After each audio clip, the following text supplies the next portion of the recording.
My name is Jake Foster, and I'm a reporter at Clarksville Now, where each week our team of experienced journalists write about the latest happenings in and around Clarksville. We cover it all from the latest restaurant openings to breaking news about our government, schools, and community leaders. Whether you're new to Clarksville or have lived here for the past 50-plus years, I'm sure something has piqued your interest this week. Here are the top stories trending right now on ClarksvilleNow.com. This is Your Week, Your News, a Clarksville Now original podcast. And here are your top headlines for the week of February 16th. And in the studio, we have Chris, Katie, and Ryan back again. What's going on? Hey, Jake. Hey, Jake. Well, we're just all hanging out this rainy day, huh? Yeah. I will say, before we get into the news, I thought this might be good to kind of get to know each and every one of us on this podcast. This was the most romantic week in Clarksville because it's Valentine's week. In your house, maybe. I was fixing to say, yeah. But I thought we could just talk about what we did for Valentine's Day. Let's not. Oh, no. Let's not. No. no. Ixnay, not happening. All No. right. Okay. It was the worst idea ever. What? I've had worse ideas than that. He must have had a really good Valentine's Day and No, wants we to did tell the us all same thing. about We did it. the same thing we do every single year. I just know that I've Order rather pizza boring. and watch- Yes. Binge watch TV. Mm-hmm. Yeah. Pretty much. Well, that's all we did, so. Okay. I had dinner with my children. Okay. And Chris, what did you do? I don't remember. That was don't more. remember? That was more than 24 hours ago. Listen, every day's romantic in the Smith house. That's true. That's true. That's why I wanted to give you the opportunity to just tell everybody. Oh, how I remember romantic now. We you went are. to Dos Margaritas. You had Oh, there you go. margaritas. Yeah, Okay. yeah. All right. Yeah. You know what he does on Cinco de Mayo? He goes to a romantic restaurant. It kind of flips him up, so it's Yeah. cheaper, Yeah. right? Yeah. So you don't even know. All right. So there you go. It wasn't that bad of an idea. No news here. Nope. No news. Moving on. So I think what everybody found out is none of us really did anything for Valentine's Day. Exactly. Yeah. Exactly. None of us won the Beaver package from, what was that? They were giving away on The Beaver. Bucky Graham. Yeah, the Yeah. Bucky Graham. Mm-hmm. Yeah.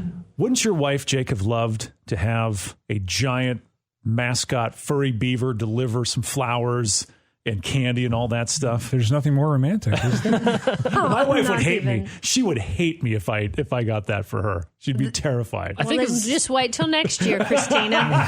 It's on. I think as long as she got flowers and candy, she was okay. I don't think it mattered what animal or person delivered it. So Good to know. Good to all know. right, getting into our headlines. Our first headline this week is actually by our crime reporter Jordan Renfro. The headline reads, Dodge's shooting, armed bystander shot 2 suspects who killed man at Clarksville gas station. And I'll give a little bit of the backstory. On the morning of January 28th, Clarksville police responded to a shots fired call at Dodge's on Fort Campbell Boulevard, where 29-year-old Jalen Corbin was found with multiple gunshot wounds. Of course, he later died. Shortly afterward, a 21-year-old male and a 28-year-old male arrived at Tenova with gunshot wounds. They were later transferred to Nashville. And that was really all the information that we had for a couple weeks until just a couple of days ago. New information surfaced at the preliminary hearing for those 2 men. A bystander told the court he had stopped at the gas station that morning to fill up his tank and grab a breakfast biscuit, as we all do in the morning. Yes. Fill up the gas tank, grab a breakfast biscuit. He said he had a concealed carry permit and kept a licensed Glock 43X on his person. As the veteran walked back to his vehicle, 3 people open-fired, shooting at Corbin, who had just returned to his vehicle at the gas pumps. The veteran said he quickly reacted by withdrawing his pistol and firing 4 to 5 rounds each at the 2 shooters. He surrendered peacefully to police and, of course, was later released and cleared. Now the 2 previously mentioned shooters are facing charges, and that's what the preliminary hearing was this week. But there's kind of a lot to unpack there. So did he, when he pulled his gun to protect himself, is he the one that actually shot the 2 suspects, or did they shoot each other? I believe he was the one that shot the 2 suspects, because I believe the 2 suspects that were involved in the preliminary hearing were the ones that shot at the Corbin gentleman who died. The one that died. Okay. Yeah, those 2 suspects ended up at the hospital, and I would imagine that's how they found out who it was because they showed up at the hospital with gunshot wounds. They usually ask questions when that happens. I mean, you got to think Yeah. about, you just can't show up that way and expect to be left to your own devices. Oh, we're going to patch you up and let you go. Yeah. I thought this story was fascinating because so often we hear people talk about, well, I need to get a concealed carry permit so I can protect myself and I can protect other people. And so often, statistically, you look at what happens with personal owned handguns. It often ends up, when it is fired in a suicide or an accident Right. or a domestic assault. In this case, it actually worked out the way people think it would work out.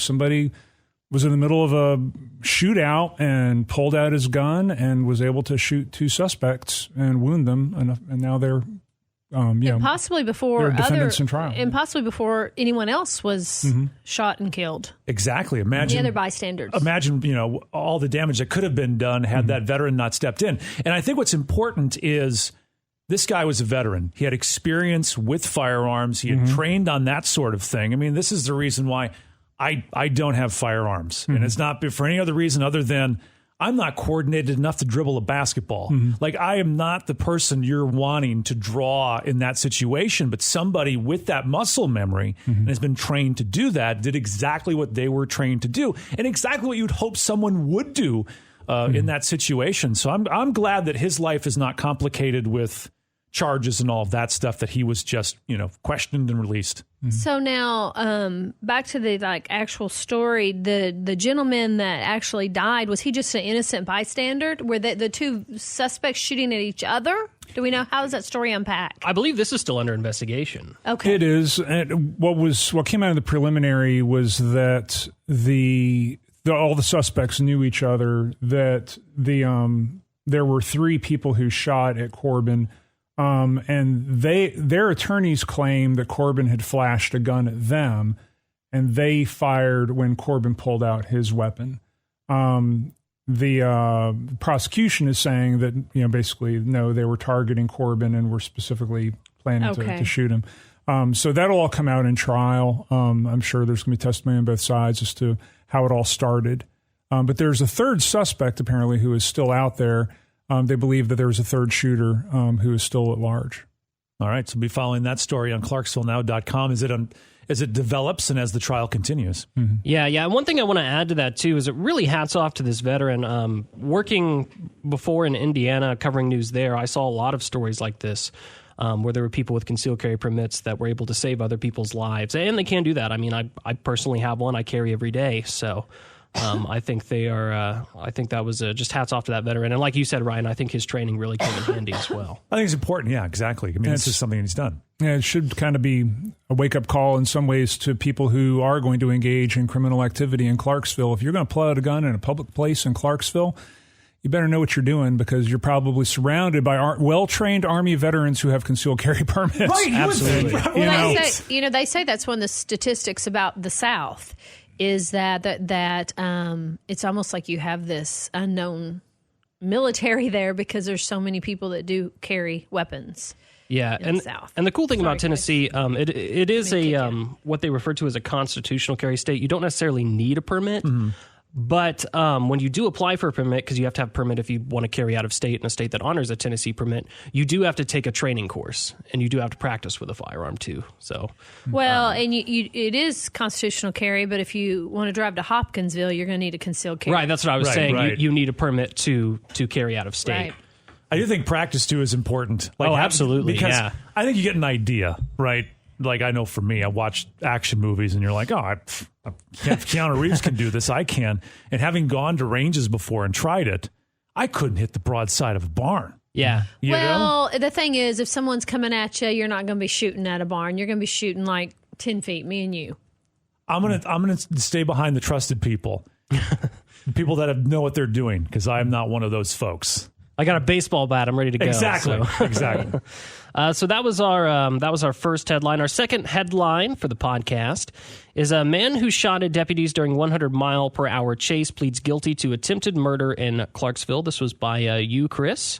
So I'll give the backstory on this. On June 20th, 2021, so this was a couple years ago, then 40-year-old Donald James Robinson was stopped by a Stewart County deputy, and he couldn't produce a valid driver's license. According to previous Clarksville Now reports, he was actually a convicted felon, we later found out, while a deputy tried to run him through NCIC. What does that acronym stand for, Chris? National Crime Information Center, I believe. Yeah, I think that's what it is. Well, when they tried to run, job. Wow. on it. He didn't have to Google that. No, that's my best guess. Watch me be proven wrong. Well, I'm sure it's the same thing. I'm going to Google it while you're talking. But when a deputy tried to run him through that system, Robinson fled at a high rate of speed. This was a crazy chase. After Montgomery County deputies joined the pursuit, Robinson fired at the deputies using a handgun. This chase, which reached speeds in excess of 100 miles per hour, continued on Dover Road, Paul Huff Parkway, and Fort Campbell Boulevard, and often even into oncoming traffic. Robinson's gunfire struck the windshields of multiple deputies, and he also rear-ended an unmarked patrol vehicle during the pursuit. So there was a lot of damage that was done during this. The chase lasted about a half an hour before he crashed into a tree line at the end of Calvert Drive. Did I say that right? Calvert Drive? Yes. Deputies with both agencies, assisted by K-9s, located him nearby and took him into custody. And then what happened on February 8th, he pleaded guilty to attempted first-degree murder and other charges. I don't think there was any disputing what happened when you have that many deputies. Yeah, when they in a got all this pursuit dash like cam that. footage of you, it's hard to be like, that wasn't me. Yeah. It's like, Well, nobody got they've you. also got their patrol cars with bullet holes in the windshields. Exactly. Yeah. Exactly. That no defense attorney. I'm sure somebody's going to take that case, but that's a hard one to prove. That's going to lower your rating. I did notice the last line of the article said that he did apologize to the deputies. Oh, well, And, I'm sorry that I tried to shoot you. I'm really sorry that I made you follow me at 100 miles an hour I'm sorry I put your life in jeopardy. and the lives of countless others. Now, Jake was generous to credit me for that, but basically what I did was I took a statement from the DA and combined it with previous reporting from like last year. But I was right about the National Crime Information Center. He was right. Well, It's yeah. what it stands for. I Googled You're it. just taking the prestige off of your job. Well, You don't have to give the details. That was your story. No, you got to be transparent about these things. But yeah, and I think the DA's office was rightly very proud of that. It's rare to get I would think, a plea to attempted first-degree murder. I mean, that's a pretty heavy charge to plea to. But if you've got police surrounding you while you're doing it, and you're in a top-down convertible, it's not like there was any doubt about who this was. So we're in the hierarchy of first degree murder. Obviously, seconds probably. How does that? Is that like a bigger deal? First degree is a much bigger deal. First degree means that you intended to do it and you were well aware of the consequences of your actions. Whereas if you just, like if I got mad at you and was so angry I decided to try to kill you or try to kill you, that would be a second degree murder or maybe even reckless. That came to him very quickly. It did, didn't it? Wow. Oh, I may wow. have some subconscious anger here that I'm not. But luckily, really luckily, nobody got hurt in that. I mean, you can imagine that's a if blessing. one of the officers had been shot. I mean, that's just really incredible. yeah, and there was a lot of comments, on Facebook too. It's like, these deputies were putting other people in danger and stuff. And it's like, when stuff like that happens, I mean, there's really not much else you can do. I mean, you can go get the guy. The guy has a gun. He's firing out of a convertible. Well, they were trying to stop him. I guess you could argue they shouldn't have been chasing him on just, but I don't know what he was wanted for. We don't know what he's pulled over for either. I mean, Yeah. he started firing after they chased him. So a lot of people say, you shouldn't chase people just on traffic charges. If he was a dangerous wanted felon, then chasing him, it seems like it would be in order. Most of the chase was through fairly remote area of Dover Road, but then they got into the city. So Yeah. But now once he's actually firing at people, then you've got to chase him. If he's police firing want that shots. first, yeah. But you said top-down convertible. Was he really in a convertible? Yep. Come on. I visualize him going, What? I thought you were joking. He was seriously in a convertible. That's why no attorney has taken that case. Somebody was like, you probably just should plead guilty because you were in a convertible and there are cameras everywhere. It's going to be really hard to prove that was not you in a convertible. Yeah. yeah, well, That's one of those days. at least he looked cool and windblown. I guess so. The wind Well, blowing and he through didn't damage his his back window. No. Didn't have one. Good Fair. He Lord. definitely doesn't have one now. Wow. Or probably ever will again. Man. But that was crazy. I am the government and business reporter, but there are times I would like to sit in a courtroom and just see somebody's reaction like that, especially if he pled innocent. That would have been. And said he was sorry. He did say he's sorry. He did say he was sorry. Yeah. Like, I think I would have liked to have heard that apology. That would have been interesting. If he did plead innocent and that case would go to trial, that would be so hard for the jury to have to wait. Like, you'd go in the jury room, you'd see all the evidence, right? Convertible top down. You got video, you got cameras from all angles, right? Like, the hardest thing for the jury would be like, how long do we have to sit? We know the verdict. How long do we have to sit in here and make it seem official? Can we order lunch again? Right, exactly. It'd be like the quickest verdict turnaround ever, but I guess that's probably why he wisely chose to plead guilty. Yeah, yeah. And I wonder if maybe it's going to come with a reduced sentence or something like that. And maybe that's part of the reasoning. And the That might make apology, sense. that could help too. Apology always helps. That just makes him human. Judges do like to hear you be contrite and, Convertible. yeah. Really? In February? The top down in February? Hey, it could be warm in February. That's true. It was like 70 It was the other 70, day. this week. That's true. All right, that brings us to our third headline. We're going to shift over from cops, guns, and people over to animals.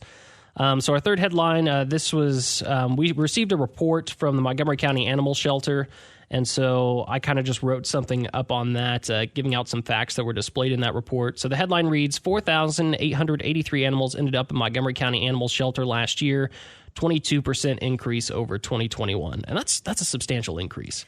That's a lot more animals.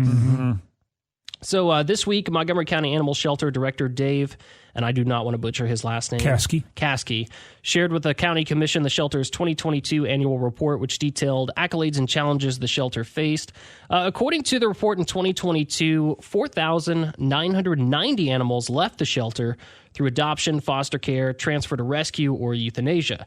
35% of all animals were adopted, 18% were reclaimed by their owners, which is good to see that at least 18% were reclaimed, 17% were transferred to rescue, and then 19% were euthanized and 5% were fostered. So do you think that this increase in animals is in relationship to the increase in population? I think that could be a factor. Yeah, I definitely think that is a factor. What they cited in their report is most of it was coming from it was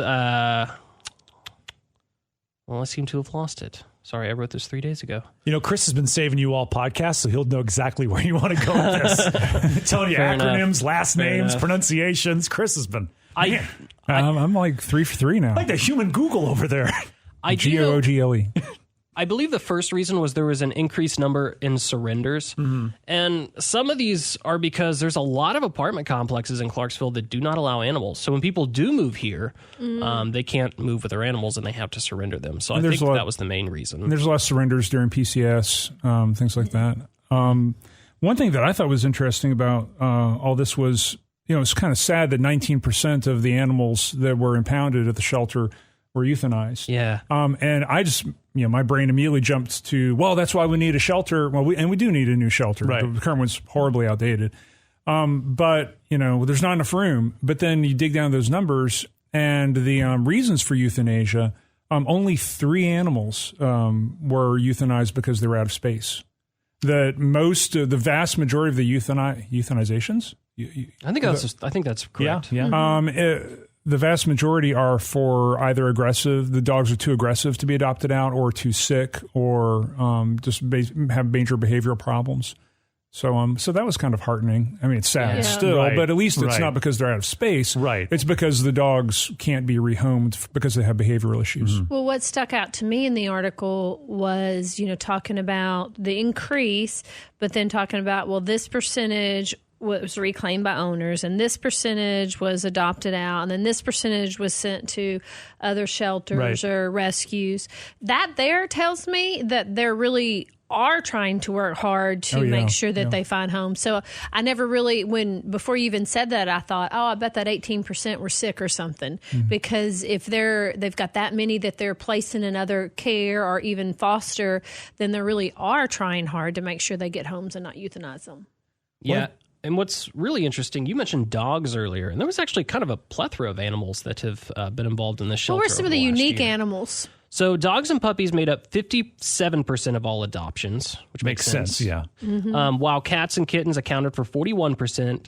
The other 2%, however, consisted of birds, chickens, Interesting. pigs, ferrets, rabbits, and guinea pigs. If I'm going to get a ferret, I'm going to put some thought behind that. I don't know if I'd be getting a ferret and then turning around and saying, I'm just going to drop this ferret at the doorstep of animal control. What the heck? Or pigs. It's probably those potbelly pigs. Probably. Oh, yeah. But you're right. First thing you Google is, what is it like living with a ferret? And you watch some YouTube videos of people that have had ferrets. Or I'm going to start this chicken coop to have all these eggs, and then I decide, I can't take care of these chickens, so I'm just going to turn them over. Right, just dropping them off at animal control. But I guess it's Drop better. them off at KFC. Isn't it better than letting them There's just a shortage. go? I think so. It is better. Taking them Yeah. there is better than just letting them go to fend for themselves. And That's true. Because how many people back in the day, we're talking 80s now, when gerbils and guinea pigs were all the rage for a pet, and then you got one, and you're like, this is stupid. This thing does not I had interact with me. hamsters growing up, and I swear I swear probably about once a month they get loose, and it would take days to find them. One of them one time ate a hole in my parents' waterbed. Oh my God. I'm not making this up. I mean, they're basically mice. We had hamsters when I was growing up, and those things bred so fast. Right. We Like would walk in tribbles. that cage, and there'd be like 20 of us. Like, what do we do now? Like, what are we going to do with 20 hamsters? I think I had all the same sex hamsters because I never had that Well, issue. that's when you buy a snake. Oh, yeah, I guess. Oh, Chris. Oh no! I mean, it's just a cute mouse. I mean, what do you feed a snake? You feed a snake mice. If you're a good snake owner, you feed the snake live mice. So just You buy up a had snake. me at NCIC, and then you lost me at the Right. snake. Yeah. Chris Smith can be reached, by the way. For all of you. I'm not saying you feed the cat to the snake, but No, but seriously, we all thought it was a great idea for a pet. And then you realize, much like Katie was dealing with the hamsters, they get out, they eat everything. They don't want to come back. They don't want to be around you. You can't hold them. And so I can kind of completely see why people would be like, oh, this is a great idea for a pet. And go, no, this is a horrible idea for a pet. But my parents back in the day would just let them out in the backyard. And then you Now, never saw them again. they are talking about building another animal shelter to help with this Yes. issue. Yeah, and I believe that's still in the preliminary stages, Okay. correct? it is. Yeah, and the plan is to now. I don't know exactly where. I'm blanking on the location. It's thought it was near Northwest High School campus. Okay. Yeah, it is to be built off Purple Heart Parkway by early 2025, and it'll Yeah. be about 22,000 square feet. And so the campus will have on one part of it the animal control shelter, on another part the our first branch library, I remember which we've seeing been it. waiting to be built for 50 years. And it may sound like an odd match, but if you think about the opportunities for library programming that includes animals, you know, and kind of the interplay between the shelter and the library, and just having a common area like that where the public facilities are located. You can sit and read a book and pet a dog. You could read to the dogs. That's actually a I don't know if I'll call it a therapeutic thing, but that is a volunteer activity. Reading to animals. It's, I don't know. Petting a dog is pretty therapeutic. yeah, You know what? You donate a copy of your book, and I'm going to read it to the dogs. that would be so sweet. So Thank you, donate Ryan. a copy of your book to the new library, and I will go and check I don't it out. want to be And responsible for the dogs developing behavior problems that cause them to have to be euthanized after they hear my book, but still. Oh, man. Oh, Lord. I think that wraps up the animal discussion. Can we move on? on to the next one, Jake. Hurry. Our fourth headline for the podcast. This is one that I did. I went and covered this meeting. The headline reads, Lincoln Homes RAD Development, RAD, RAD. Redevelopment moves forward with new developer input from residents. RAD stands for something. Redevelopment Authority District? It's Redevelopment Authority. Two of those are right. I bet it's a district. I bet it's District 2. Demonstration, actually. Actually, no, the second word was wrong, too. It's rental assistance demonstration. You are way off. Blown my okay. Way off. blown my batting average completely. So that's what that stands for. But this is something that has been planned at Lincoln Homes. It's been discussed for several years, but it looks like the project's actually finally picking up steam. Previously, the authority was working with Kronberg Urbanists, architects based out of Atlanta, and Lyle Cook Martin, a local firm, on plans that would involve zero displacement for Lincoln Homes residents. So while plans with those partners never came to fruition, CHA has now signed a master development agreement. So the agreement has been signed with Gorman and Company for the project. And the team was introduced to the community at a public meeting on February 7th. And there was a pretty good turnout to that meeting. I would say, I'm really bad at calculating numbers, but I would say there was probably over 50 people there. Several county commissioners, and then, of course, the Clarksville Housing Authority members of their board were there. But the Gorman and Company team, detailed their experience with other developments in cities across the nation. And it was actually really, really cool because I didn't know a whole lot about public housing. But these guys have went through and built developments in other areas that have like retail and restaurants, and it's more than just like apartments. Huh. So that's super cool. And then that's supposed to be getting underway here within the next 12 to 18 months is what they're saying. And like I said, this has been in talks for a while, so they do have a lot of those architectural drawings already. But the cool thing about Gorman and Company, that's not really been done before with CHA, they've not really experienced this before, is they're a completely integrated company. So they have the architects within the company, they have the construction within the company. It's all, Gorman and Company is all one. So they don't have to go through all these subsidiaries and stuff like that. So, and you might have answered this, but when they come in and redevelop Lincoln Homes area, what do the residents do while they're being redeveloped? So this is going to be what they're calling an on-site redevelopment. Okay. So part of it's going to be redeveloped while residents from the part that's being redeveloped will be relocated to another area on site. Okay. So there'll be no off-site relocation. And there's actually several vacant units right now. It's just nobody's living in them because they're just super old and unsafe to live in. Right. So I have a feeling they'll probably fix some of those Start up with those. for temporary housing until they can get the new stuff up. And one of the big concerns was people were kind of nervous. There were several residents of Lincoln Homes at the meeting, and they were very nervous about, are we going to have a unit when all this is said and done? And they're like, yes, they're actually going to meet with each family or individual who's living in one of those units is going to meet with their own consultant. It's part of the service that Gorman and Company will offer. That's nice. So they'll have a whole relocation consultant, and it'll basically be streamlined. Yeah, I was just curious because, it doesn't seem like, I know they have extra, but they have that many extra? Right. So have you guys seen the sort of new public housing that's been developed in Nashville and other communities? Yeah. Like if you drive into Nashville on 24 off to the right, you'll see these brightly colored homes that are each a distinctive house, but the entire neighborhood has a similar housing palette. Like one will be light green, one will be pink, one will be blue, one will be light green, one will be pink. Yeah. Yeah, that's public housing. I had no idea. Yeah, it's a new approach to public housing that gets away from the brick box style that dominated the 1950s and 60s, and Lincoln Homes has been in need of this for a very long. How old would you guess Lincoln Homes is? I don't know how old, but it's. I'm gonna guess. I'm gonna say 1950s. Earlier. Oh wow! I'm gonna go with 1920s. Well, a little too early. 1941. Was when Lincoln Homes was built. It's the oldest public housing in Clarksville. And it's basically just a brick box on a concrete slab.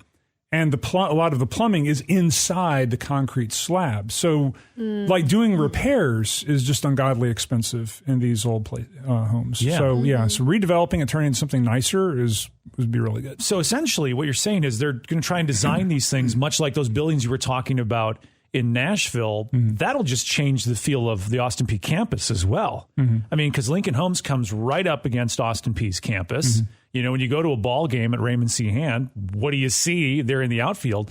That's going to be a really interesting look for that whole area. I had no idea that's what those buildings were. Yeah, yeah. They're doing the same thing with Casey Homes in Nashville. They're tearing all the old brick buildings at Casey Homes housing projects down and turning it into this more modern look. More modern style. Wow. I honestly thought that was like some kind of fancy development. Even making them like 1990s is an upgrade from what they were. Yeah, for absolutely. Sure. And it's really cool, too, because there's going to be a lot of other meetings like the one that I went to because they're taking into consideration resident input. So another aspect of this project is that it's going to rely heavily on resident engagement. In fact, I spoke with the interim executive director for CHA. She said this process of converting public housing to RAD cannot happen without the residents. So basically, these residents can come to these meetings and they're like, well, these are the kind of units that we want to see. These are the kind of units we want to live in. We'd like to have this restaurant nearby or this type of retail or this type of restaurant. Or maybe even a pool or something like that, or a playground for the kids to play. So there's, the sky is really the limit when it comes to this development. It's whatever the residents want. And it gives you some buy-in, too. When you're getting asked about your opinions and your thoughts and you get some input into your new home, there's some ownership involved in that. So great story all the way around. Yeah. Yeah, so we'll look forward to following that, and we'll keep you updated. And speaking of developments, we've got to talk about this next one because Poor Sam over at Milan Enterprises. She's the marketing director over there. I've been bothering her for about 4 months about this next story. So She Sam, sees you on caller ID. And she's Yeah. like, oh, it's Foster. Sam, if you're listening, I'm so sorry, but thank you for allowing me to be one of the first people that you emailed the press release to. So this is our fifth headline for the podcast. Squeaky wheel gets oiled, Jake. It does. Maybe I should be in sales. I don't know. But the fifth headline, this is a story. They sent us the press release, so we published the press release. 10-story building Milan Center planned in downtown Clarksville. Man, this is going to be okay. Let's unpack this for a second. 10-story building. This is going to be the tallest building in Clarksville. Tallest building in Clarksville. Mm-hmm. What did he say? If you compare it to Chicago, though, it's like low rise. Right. Yeah. And Clarksville's a high rise, and Chicago it's a low rise. Right. But seeing the artist rendering of this It's building, beautiful. it's absolutely stunning. This ain't the Royal York. Right. And then you think about where it's going to be right there, downtown Clarksville. It's going to change the downtown Clarksville skyline. Katie, you are officially the Clarksville podcast queen. I am. You're in the know. I'm just glad to be some type of You queen. know? Thank you. The queen of our hearts and the queen of Clarksville Yeah, podcast. yeah. But you talked to the Milans for Clarksville's conversation, and they have an incredible story. Oh, they have a beautiful story, and they're just beautiful people, and they have a servant heart, and they want to give back to this community, and they just really worked hard for where they are, and I think I'm just glad to see good people doing good things.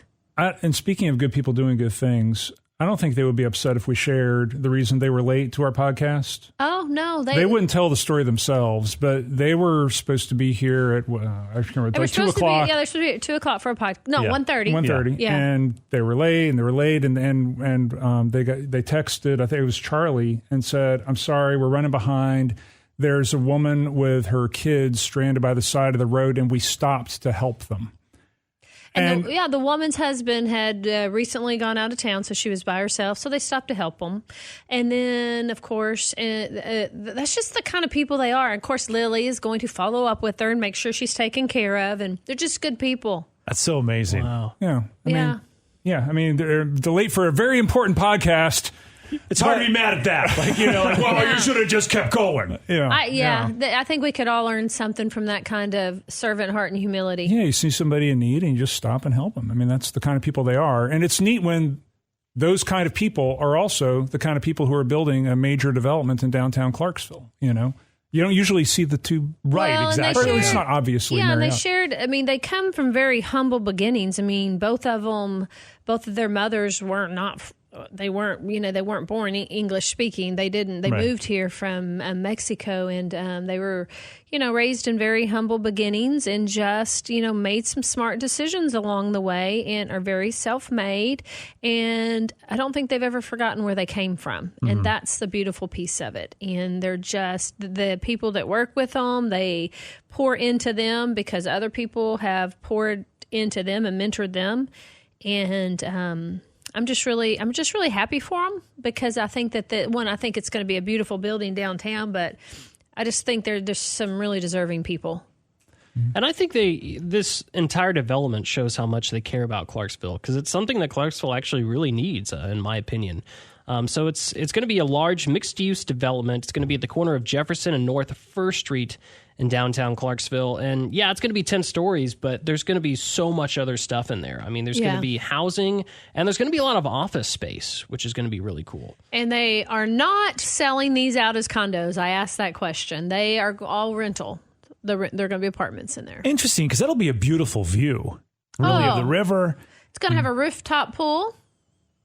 Oh, wow. A roof. We have a rooftop bar and a rooftop pool now? Well, you got to live there to go hang out, Ryan. Okay. So if we Well. can't find you on Friday afternoons, you can't be there. I think we should all pitch in, everybody at 5 Star Radio, and just rent one unit. That way we can all have Use the access pool. to Well, the we So you can- use the pool. Use it for that. We can use it 4th of July to watch the fireworks. I can Oh, see there we go. multiple reasons, things, yeah. Very cool. And how neat. And just to see how Clarksville is changing. And imagine having an apartment there. Well, imagine this. Just in your head, visualize what you see down there right now. Now, fast forward 3 years. You're going to have that apartment building. You're going to have F&M Bank Arena open. You're going to have the other hotel that's going to be remodeled and open. You're going to have the parking garages. Yep. The whole look of that downtown is going to be so different 3 years from now. Oh, and that mixed use space they're making down there as well with the restaurants and all of that. I mean, really, it'll be a walkable location. You'll And then be able you've to got live there the and go. entertainment district down there. I mean, it's going to be 5 years from now, 3 years from now, it's all going to be very different looking. It's going to be popping. Is that what the kids say now? I don't know. Where did you hear that from? I don't know. I would use some words, but every time I try to use some words, my kids make fun of me because I use them all wrong. Like those shoes are really drip there, Chris. Drip. Nice. Well, we were just saying that Lincoln Homes is about to be rad. That's you know? yeah, And yeah. that was what first came to my mind was the 1980s term. It was a term in the 1980s. Right. It's going to be rad, Yeah. no cap, which means it's the truth. Oh, no, okay. we're Speaking going down Jake's a language now. We're going down a rabbit hole. Okay, Jake.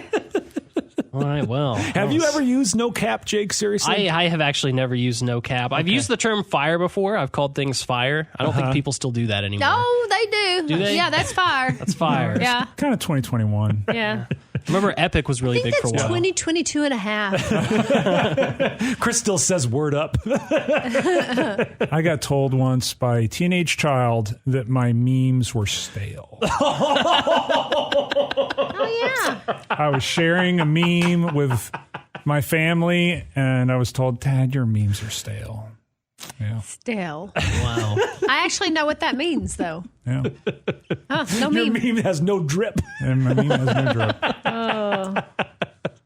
That's fantastic. Yeah, it Okay. is. All That's the right. highlight of the podcast right there. Next, Jake.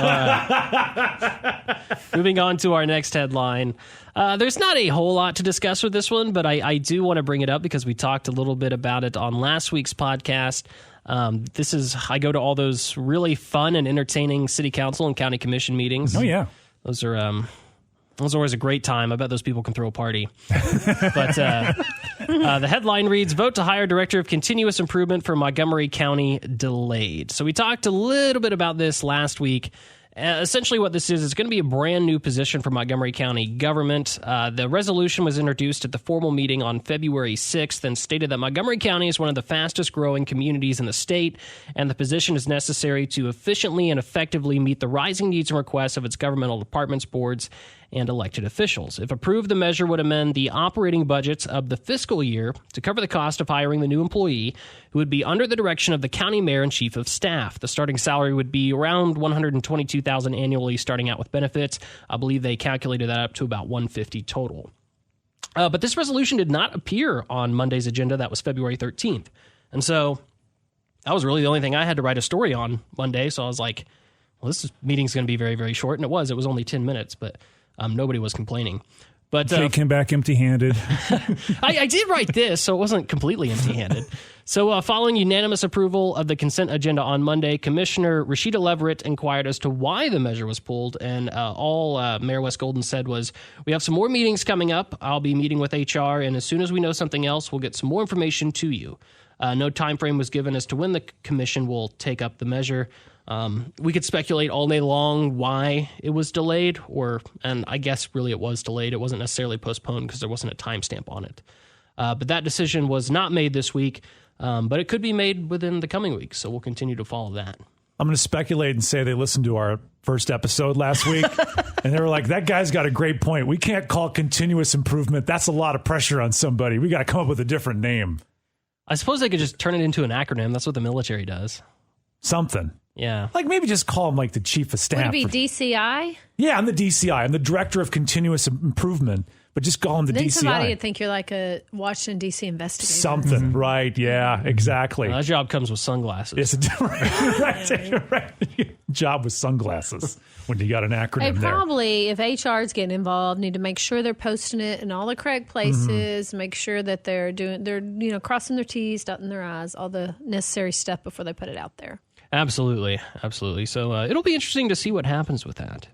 But that's what we know right now. All I know is that Jake Foster's got his notepad out, ready at each one of those meetings, and he'll break the story when it happens. Yeah, absolutely. That's what I'm here to do. So, yeah, I'll be there.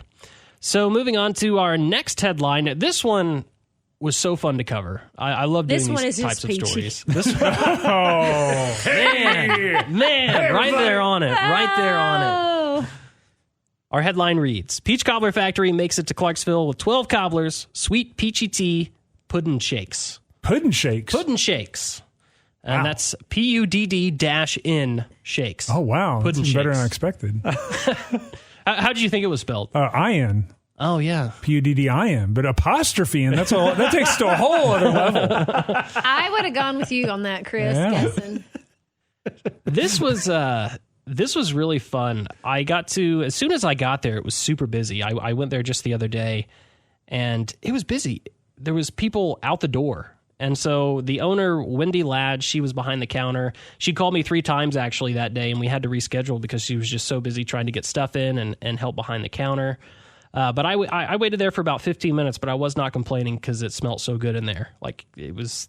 It's not just like peach grandma's cobbler, house. though. It's all kinds of cobblers, right? Yeah, so of course, with the name, you'd think they specialize in cobbler. Of course, they do. They actually have 12 different cobblers, though. I didn't even know there was 12 different cobblers. Like, Well, what other fruits are there to make cobblers? Do we need to guess? Let's what guess, yeah. Okay. Do you know what they are, Jake? No, I have no idea. Oh, well, then who's going to come know on. the right? Oh, come on. No, Jake's supposed to know What everything. the heck are you doing when I you're know. over Why, there? why are you even writing? Why are you? Hey, I'm going to put out the first guess. Peach. Yes. I'm going to say peach, apple. Peach. They're going to have apple. Blackberry. Yes, they're going to have blackberry. Quisenberry? Quisenberry is Quisenberry. someone's last name. That's not a real berry. Sure it is. The blueberry. Is there blueberry? Blueberry? Yes, blueberry. Strawberry? Yep, strawberry's going to be it. And I bet you they do fancy ones like apricot. Apricot? You know? Okay, Well, apricot. that's a good guess, apricot, yeah. Can you do chocolate cobbler? I'm not going well, to stop you you. can- Yeah, chocolate cobbler. Do that. Kiwi cobbler. Kiwi? Oh. Okay. Kiwi I'm cobbler gonna sounds look it like up. someone's name in like a Harry Potter book. I don't know that I would. Like the Australian wizard is Kiwi cobbler in the Harry Potter books. We were not far off with a lot of these cobblers. See, I told Well, you. wait, how many have we guessed? 1, 2, 3, right on 4, that. 5, 6, 7, 8, 9. We need 3 more. Okay. Raspberry. Raspberry? All right. Oh, what about is there like a fig or anything? Fig cobbler. Yeah, I'd Figgy eat that. cobbler. Fig Figgy, cobbler. figgy. In fact, figgy would be even better. And they have figgy to have with it. they have to have a sugar-free cobbler for the boring people. Okay. So that, Well, maybe put that not in The there. boring but is in maybe, like- diabetic. That's what I was saying. I mean, really. All Oh, right, so sugarless. Were we right? All right. So what do we got? All right, I'm running down the cobblers. I All got All right, it. so, well, I'm is there- cheating. All right. right, peach is our number one. We all knew that. All right, so we have peach. Katie Is wins. there apple? Katie wins. Well, hang on. I'm going to go down the Apple, list. walnut, raisin. Ooh. Yeah, we got strawberry peach, Okay, that was on the list. All right. Yeah. Yeah. blackberry peach, Yeah, we got Yeah. that. Yeah. mango peach, Oh, no. Mango. Didn't have I mango. should have went with mango instead of apricot. honey apple, Okay. Oh, I can't yeah. believe Ryan didn't get Caramel cherry. apple. Caramel apple? caramel apple, Okay. Or caramel. cinnamon praline. Praline. Praline. Praline. That's a stupid way to spell praline. I don't understand. Take English. note, Cobbler Factory. That's a bar. Yeah. You got away with pudding, but you're not getting away with praline. Okay. Next. What else? Half of these cobblers are actually like apple based. It's like apple walnut raisin. Well, yeah. Okay. Another Delicious. apple. Okay. Delicious. What else? And then there's just strawberry. Okay. Makes Strawberry. sense. Yeah. I All right. get- So what they need to have next is They have sweet potato pecan on here too on my list. Oh yeah. they need yeah. a blueberry. They need Yeah. a chocolate. They need a apricot, or as Ryan would say, apricot. They need a kiwi, Do they have a blackberry? a raspberry, have a blackberry. a Okay. figgy, Good. and a sugarless, and a right. quisenberry. All right. Good. You could make any of them really sugarless. I mean, because the fruit itself they wouldn't is taste good. True. Yeah, well, some fruits are sweeter than others. Right. Right. Right. I just picture poor Jake. Can you imagine, because, Chris runs a tight ship over there at Crack the whip, ClarksvilleNow.com. yeah. And they're having their meeting and Chris is doling Screaming out at people. stories. And and poor Jake. Pounding my fist on the right, table. exactly. Foster, you cover that cobbler opening. That'd be the best news you heard all week. You're thinking Chris is going to send you to some murder thing or some boring meeting, and you get to go to the Peach Cobbler Factory to have some cobbler. You got paid to be in Cobblerville. That's true. Yeah. You know? And here I thought it was a shoe shop. Jake brings in an old pair of shoes going, can you fix the soles on these? Like, no, we can give you some cobbler, we sir. can spread some peach cobbler all over them shoes. We can fix your soul with our peach cobbler. Oh, that was very good, Jake. Very good. Good for the soul. No, but I heard, did this start in Nashville and then it's kind of spread out from there? Is it a franchise? So it is a franchise, and the story is actually really incredible. It started as a food truck in Nashville back in 2013, so it's about 10 years old. And then they got their first brick and mortar location in Louisville. And then they got their next one. They went back and put a store in Nashville. And then their current CEO comes to them and is like, hey, you should franchise this. This is a good idea. Nobody else is really doing this. And they're like, yeah, okay. So they franchised it. I mean, there's locations popping up everywhere now. I mean, Clarksville is evidence of that. I mean, they're in Indiana. They have one in Oak Grove, too. Yeah. So there's a lot of these around. But yeah, they don't just have cobblers. They have cookies. I've got the entire menu pulled up here. My laptop's not touchscreen. I need to remember that. So they got cookies, 12 big cobbler cookies, which are really interesting. And then banana puddings, and that's just puddings. Not pudding. Don't confuse it with the pudding. Don't confuse it with a pudding. Oh, and then we have pudding shakes, which is basically shakes with pudding, which honestly sounds amazing. It really does. Why have Are we they never served done cold? this before? They are served cold, yes. Okay. So that's pretty cool. And they have a peanut butter flavor, which I'm going to hit that one up. Because I'm with you on that. That's a winner all the way around. Next time you're doing something like this, though, I'm a little disappointed in you for a couple reasons. Why didn't you bring any back? Oh, you could. You know what? You could have had us taste testing right here. Yes. Well, for one, we're keeping the credit card on lockdown right now. So it's like, probably for reasons like this. Right. But Right. No, you could. No. It's a violation of our ethical principles.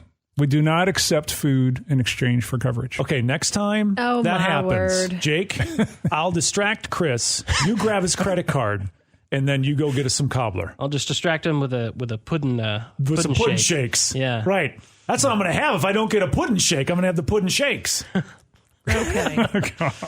These, oh my gosh, What? these like dad type jokes are just Well, flying all over the place. Respect. we're all peachy today. Oh, there we go. I think Katie made the peachy joke Yeah, already. Katie already so did that's that. a recycle. That was a recycle. I was waiting to say that. Like 40 minutes into the podcast, it's coming up. It's coming up. Finally, here. Peachy joke. I've got one in me. Is there any other news stories we need to touch on?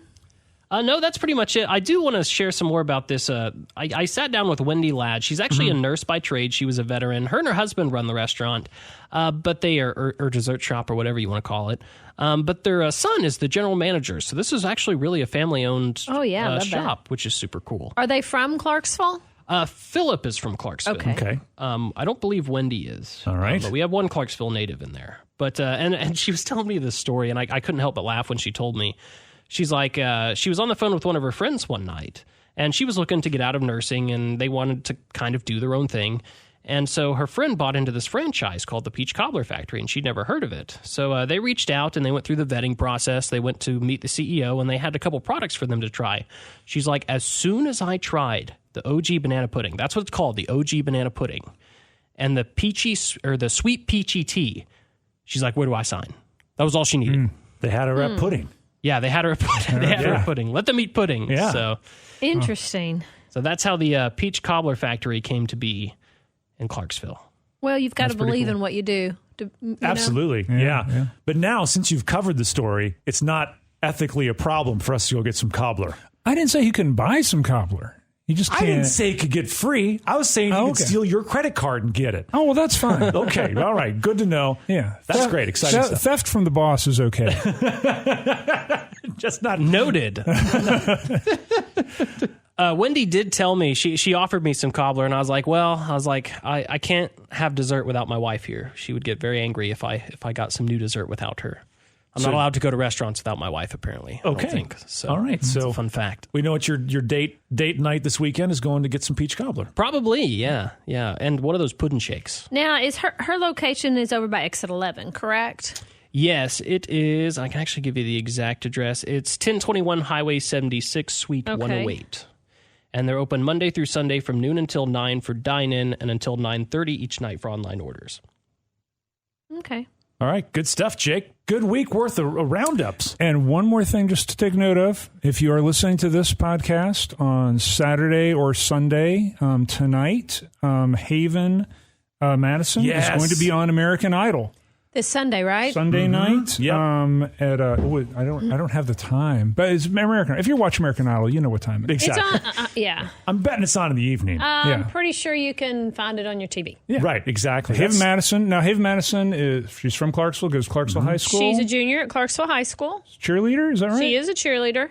Who, by the way, that's I don't know that that's in here, but the Clarksville High cheerleaders, they placed 8th in the nation. Yeah. At Florida this week. So kudos to those Lots ladies. of great things happen with Yeah. Clarksville High cheerleaders this week. Yeah. It's a big week at Clarksville High. I mean, seriously, imagine having a student Well, in your this- school go to American Idol. That's pretty cool. Well, and that song that she sings, 15, I believe that's what she's saying.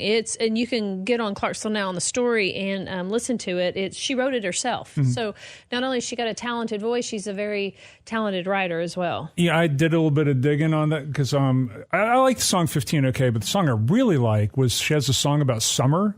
It's like I'm not in love this summer or something like Would that. you it's sing on, a little it's on bit YouTube. for me, see if I You recognize don't it? want to hear me sing. You do not want to hear me sing. But She has a YouTube channel. yeah, if you look at her YouTube channel, there's this. It's a great song. It's a really good song. We need to get on Q108. But it's also just a really hilarious video. I highly suggest checking it out. She did a really good job with it. Cool. And Chris, I want to add to your notes really quick. I've been reading your Daddy Overboard column. You need to talk about that for a second because I've actually really been enjoying that. Oh, thank you. I never read the original though. Yeah, you probably weren't born when No, you were. I wasn't. I was probably your kid's age, so at that time. But tell us a little bit about that because I think people want to know what's happening at Clarksville now. Yeah. So I actually started writing the precursor for that column back when I worked at the Tallahassee Democrat in Tallahassee, Florida. I would occasionally write a column. And after my first kid was born, I wrote a couple parenting humor columns about what it was like, being a dad. And they went over really well. And then when I got to Clarksville, I was at the Leaf Chronicle for 21 years. Yeah. And probably in about 2001 to about 2006, I wrote a weekly parenting humor column for 5 years. So every week for 5 years, I did that.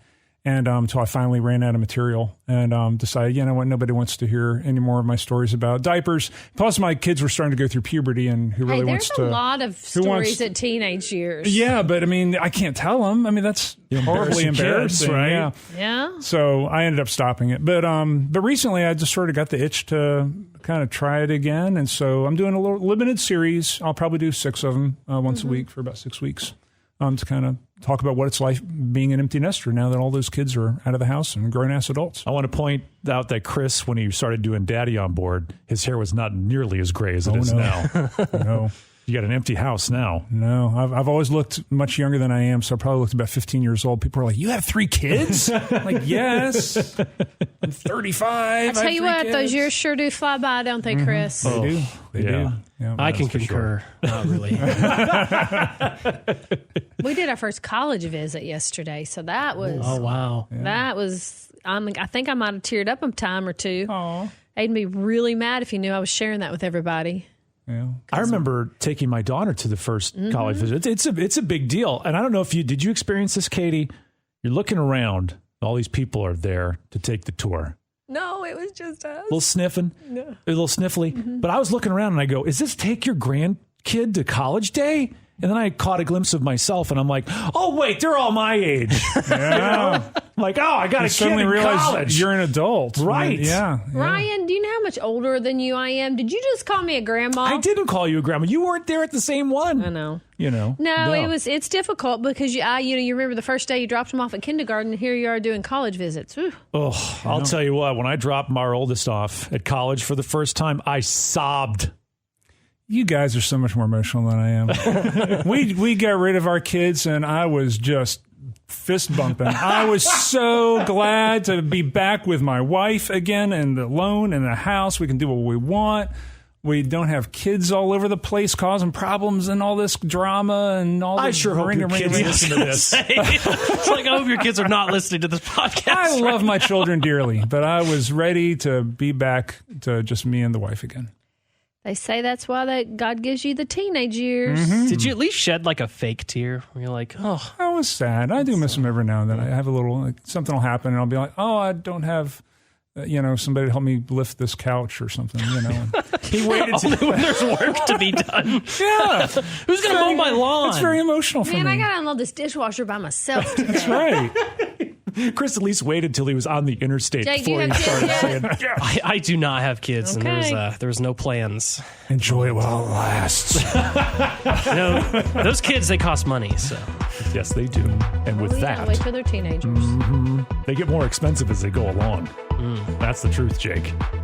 Well, that's great to know. And I say with that, that's a wrap. That's a wrap. Great week, Jake. All right.